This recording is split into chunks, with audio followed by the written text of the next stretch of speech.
क्या पर काया प्रवेश संभव है? यह कैसे काम करता है? सदगुरु हमें एक किस्सा बता रहे हैं जिसमें आदि शंकराचार्य ने एक बहस जीतने के लिए किसी अन्य व्यक्ति के शरीर में प्रवेश किया था। प्रश्न: सदगुरु, ऐसा कहा जाता है कि आदि शंकराचार्य ने एक राजा के शरीर में प्रवेश किया था और एक खास समय तक उसमें रहे थे। क्या ऐसा सच में संभव है? अगर हां तो कैसे? ऐसा करने के लिए किस तरह की योगिक महारत की जरूरत होती है? सदगुरु कहते हैं, आदि शंकराचार्य की किसी व्यक्ति के साथ बहस हो गई और वे उसमें जीत गई। फिर उस व्यक्ति की पत्नी बीच में आ गई। आदि शंकराचार्य तर्क के एक विशेष स्तर पर है। आपको ऐसे इंसान से बहस नहीं करनी चाहिए, पर वो बहस में बीच में आ गई और बोली, आपने मेरे पति को हरा दिया, पर वे अपने आप में पूरे नहीं हैं। हम दोनों एक दूसरे के पूरक हैं, इसलिए आपको मुझसे भी बहस करनी होगी। आप इस बात पर क्या तर्क कर सकते हैं?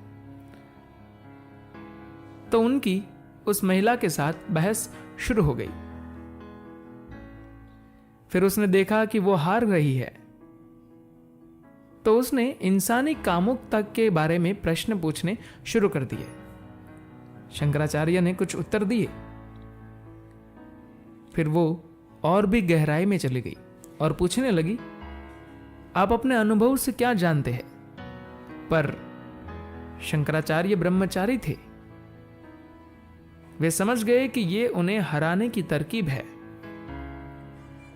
तो वे बोले, मुझे 1 महीने का समय चाहिए। हम 1 महीने के बाद इस बहस को यहीं से आगे बढ़ाएंगे। फिर वे एक गुफा में गए और अपने शिष्यों से बोले, चाहे जो हो जाए, किसी को भी इस गुफा में आने मत देना, क्योंकि मैं अपना शरीर छोड़कर कुछ समय के लिए अन्य संभावनाओं की तलाश पर जा रहा हूं। जीवन ऊर्जा या प्राण 5 आयामों में व्यक्त होता है: प्राण, वायु, समान, अपान, उदान और व्यान। प्राण की इन 5 अभिव्यक्तियों के अलग अलग कार्य होते हैं। प्राणवायु का काम सांसों को चलाना, विचारों को चलाना और स्पर्श का एहसास कराना होता है। कोई जीवित है या मर गया, यह कैसे देखा जाता है? अगर आपकी सांसें रुक गई है तो आप कहते हैं वो मर गया। सांसें इसलिए रुक जाती है क्योंकि प्राणवायु बाहर आने लगती है। 1.5 घंटे तक के समय में प्राणवायु पूरी तरह से बाहर आ जाती है। इसीलिए हमारी परंपरा में यह तय किया गया था कि सांसों के रुकने के बाद कम से कम 1.5 घंटे के बाद ही शव को जलाना चाहिए, क्योंकि वो कई अन्य तरीकों से अब भी जीवित है। हम 1.5 घंटे तक इंतजार करते हैं ताकि उसकी विचार प्रक्रिया, सांसें और स्पर्श संवेदनाएं चली जाए, ताकि उसे जलन महसूस न हो। प्राण का बचा हुआ हिस्सा वह तब भी मौजूद रहेगा। प्राण का आखिरी आयाम व्यान 12 से 14 दिनों तक बना रह सकता है। शरीर का संरक्षण और संपूर्णता मुख्य रूप से व्यान प्राण की वजह से होती है। तो जब शंकराचार्य ने अपना शरीर छोड़ा, उन्होंने अपना व्यान प्राण शरीर में ही रहने दिया ताकि शरीर पोषित होता रहे। फिर ऐसा हुआ कि एक राजा को एक कोबरा ने काट लिया और वह मर गए। जब शरीर में कोबरा का विष घुस जाता है तो खून गाढ़ा होना शुरू हो जाता है, जिससे रक्त संचार मुश्किल हो जाता है, जिसकी वजह से सांस लेने में कठिनाई होती है। क्योंकि रक्त संचार के मुश्किल हो जाने पर सांसें लेने में परेशानी होती है। आपकी सांसें प्राणवायु के बाहर जाने से काफी पहले ही रुक जाएगी। कई तरीकों से यह उस शरीर में प्रवेश पाने के लिए आदर्श स्थिति है।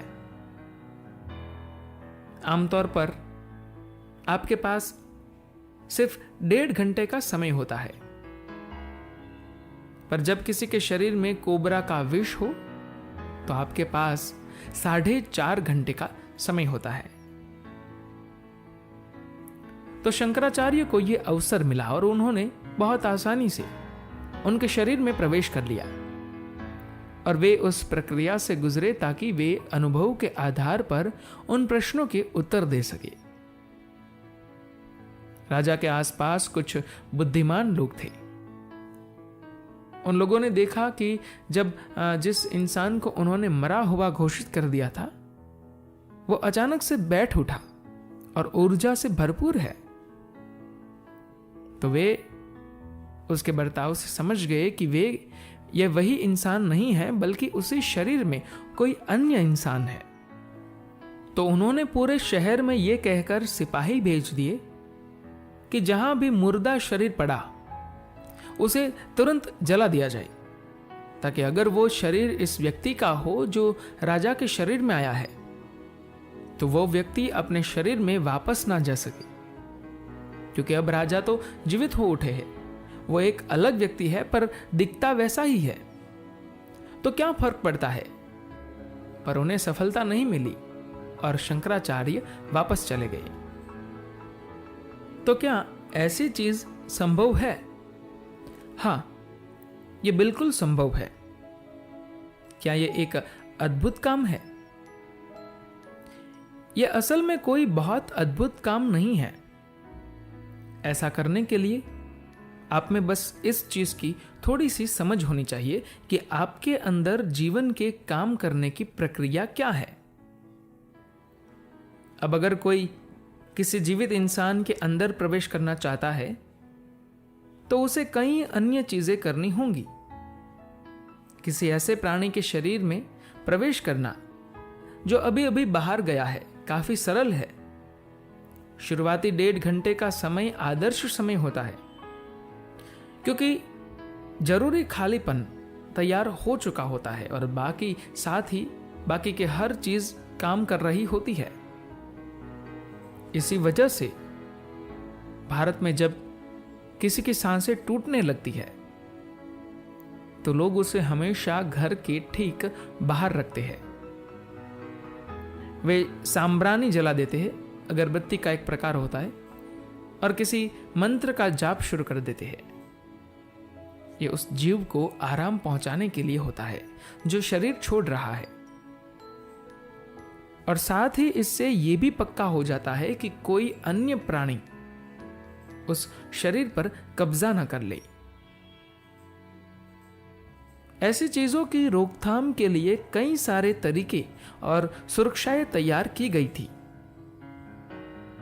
पर आज ये इतना दुर्लभ हो गया है कि लोगों ने इसे एक अद्भुत काम कहना शुरू कर दिया है।